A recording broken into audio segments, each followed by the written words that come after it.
مردهایی که نه از سر نیاز بلکه از سر اجبار رابطه میخوان، یعنی روز سالار بیچاره رو کشیدن، از این ور پرش میکنن از اون ور خالیش میکنن. تعداد درخواستشون، میزان تمایلشون به قدری زیادی که اگر دیر بهشون برسه زندگیشون مختل میشه و اینجاست که دیگه نمیشه اسمشو نیاز گذاشت. این افراد اعتیاد دارن و توی این ویدیو قراره بهت بگم که این اعتیاد چیه، چه علائمی داره، چرا و چطوری میشه که یه شخص دچارش میشه و آیا درمانی براش وجود داره یا نه. و در آخر ویدیو هم میخوام این اعتیاد رو با انواع اعتیاد دیگه برات مقایسه بکنم که مطمئنم این مقایسه بی نهایت شگفت زدت میکنه. بریم سراغ ویدیو و نکات نابش و اگر براتون مفید بود لایک و سابسکرایب فراموش نشه.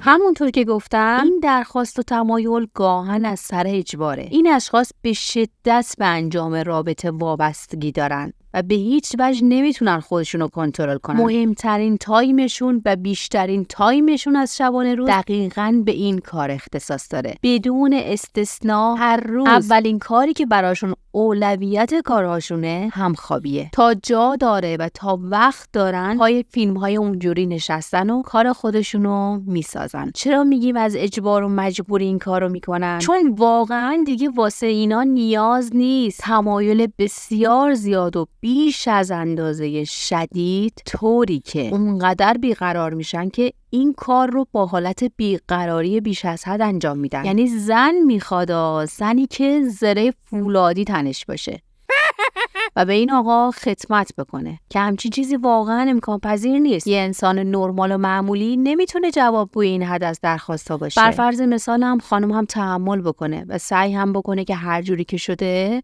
جوابگو باشه. اینا که موندگار نیستن که، چون دقیقاً به واسطه ی همین اعتیادی که دارن نمیتونن پایبند یه نفر باشن و همیشه تمایل دارن که کسی که باهاش هستن تغییر بکنه. بعد میدونید جالبش کجاست؟ اینکه وقتی دارن میرن سراغ نفر بعدی یه در شرایطی هستن که با نفر قبلی تحریک نمیشن. وقتی هم که میرن سراغ نفر بعدی با اون هم یه چند باری نهایتاً تخلیه میشن و دوباره همین حس رو پیدا میکنن، ولش میکنن و دوباره تشنه نفر بعدی ان. لحاظ روابط عاطفی و روحیات اخلاقیشون هم به دو دسته تقسیم میشن. یا خیلی زودرنج و پرخاشگرن و حتی اگر بابت رفتارشون بهشون انتقاد و سرزنشی صورت بگیره بیش از حد پرخاشگری میکنن و قبولش ندارن و قبول ندارن که بهشون انتقاد بشه. و یا اینکه جزو دسته دومن، اینطوری که دائم از عملکردشون پریشون و پشیمون و ناراحتن. خلاصی که از این لحاظ که مجبورن که این حرکات و رفتار رو داشته باشن، اینا اذیتشون میکنه، پشیمون میشن از کارشون وقتی تمام میشه، ناراحت هستن،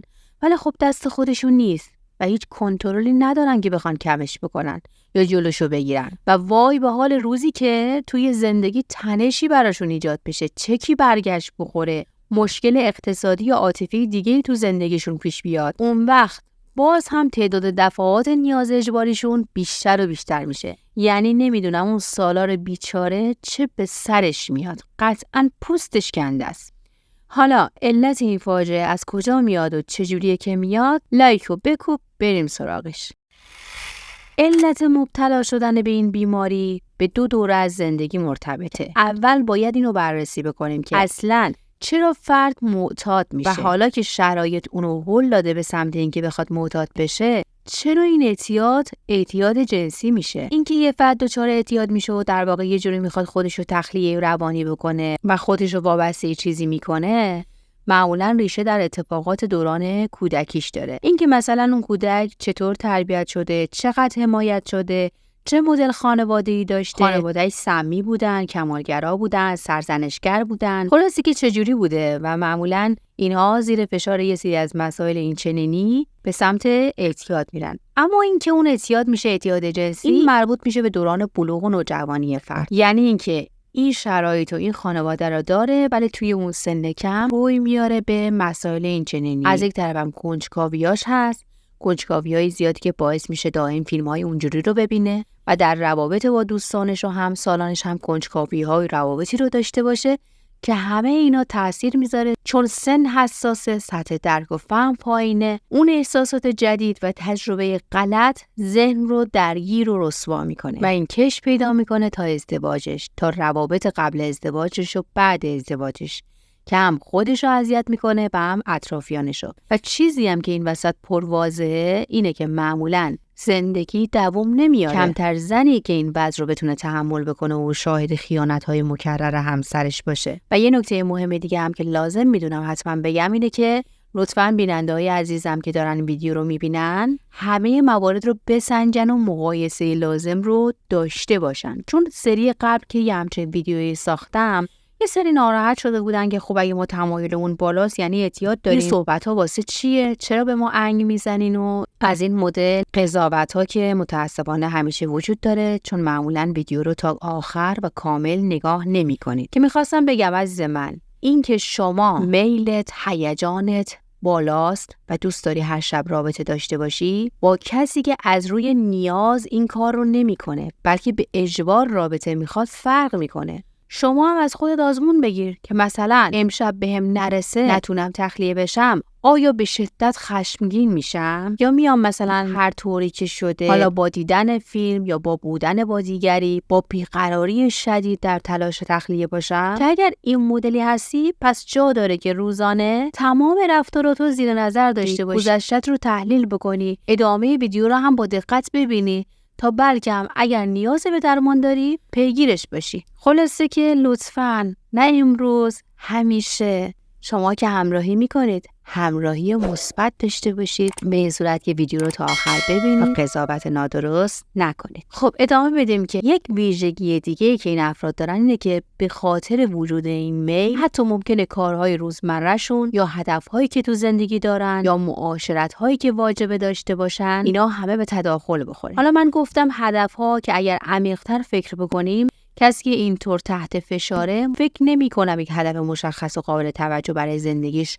اصلا داشته باشه یا اصلا تواناییشو داشته باشه که بهش فکر بکنه، چون به قولی نزده میرقصه تا برسه به اینکه بخواد تو راه رسیدن به هدف چالش و مشغله فکری هم داشته باشه که با کوچکترین چالش این تمایل شدیدتر میشه و حالشو خرابتر میکنه. پس با این اوصاف، با این حقایقی که شنیدین، اگر تمایلتون بالاست ولی اون تمایل خطری نداشته باشه، شما رو از کار و زندگی نندازه، رابطه معنادار شما رو به خطر نندازه، همسر شما رو بیزار نکنه، شما سر کارت رو بری، هدفمندیت سر جاش باشه، یه شب اگه نبود به شدت خشن و بیقرار نشی، اینا رو نمیشه گفت اعتیاد. خب حالا اگر با همچین افرادی مواجه شدین یا اطلاعاتی در این زمینه دارین، خوشحال میشم که حتما برام کامنت کنید. که البته فکرم نمی‌کنم خیلی باهاشون مواجه شده باشین، چون در کل 2 تا 6% مردها درگیر این اختلالن. ولی خب امیدوارم که هر سال شاهد کاهش این آمار باشیم، چون واقعا این اعتیاد زجرآوره و طبق تحقیقاتی که انجام شده این اعتیاد به مراتب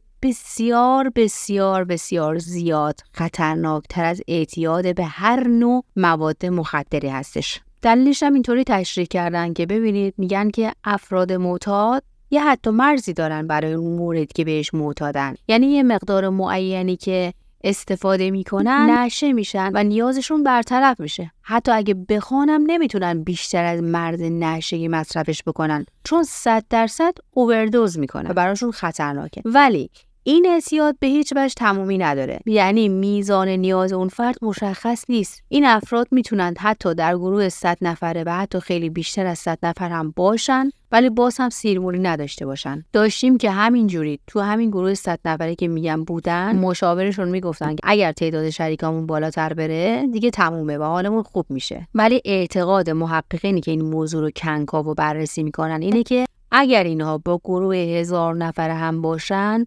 باز هم نمیتونن راضی و ارضا بشن. و نکته جالبتر دیگه هم اینه که این اعتیاد رنج سنی خاصی نداره. ممکنه نوجوان معتاد این مورد باشه، ممکنه میان سال باشه، ممکنه سالمند باشه و در واقع توی همه نوع سنی شناسایی شدن. و اینکه این شرایط آمار که واقعا وحشتناکه. اینکه درمان داره یا نه، بله درمان داره، ولی خب درمانش 1 سال زمان میبره، به این صورت که 1 سال به طور منظم و مرتب هم زیر نظر سکس‌تراپ و هم زیر نظر روانشناس باشن و کارهای لازم رو، تمرین‌های رفتاری لازم رو انجام بدن. خب دوستان، فکر میکنم همه نکاتی که لازم بود رو در این مورد بهتون گفتم. امیدوارم مطالب ویدیو براتون مفید بوده باشه. اگر سوالی موردی براتون مبهم بود حتما زیر همین ویدیو ازم بپرسید. اگر هم همراه جدیدمون هستین که به کانال خودتون خیلی خوش اومدین، سابسکرایب کنیم که بیشتر و بیشتر با هم همراه باشیم. پس امیدوارم که حتما توی ویدیو بعدی هم ببینمتون. دوستتون دارم و خدا پشت و پناهتون.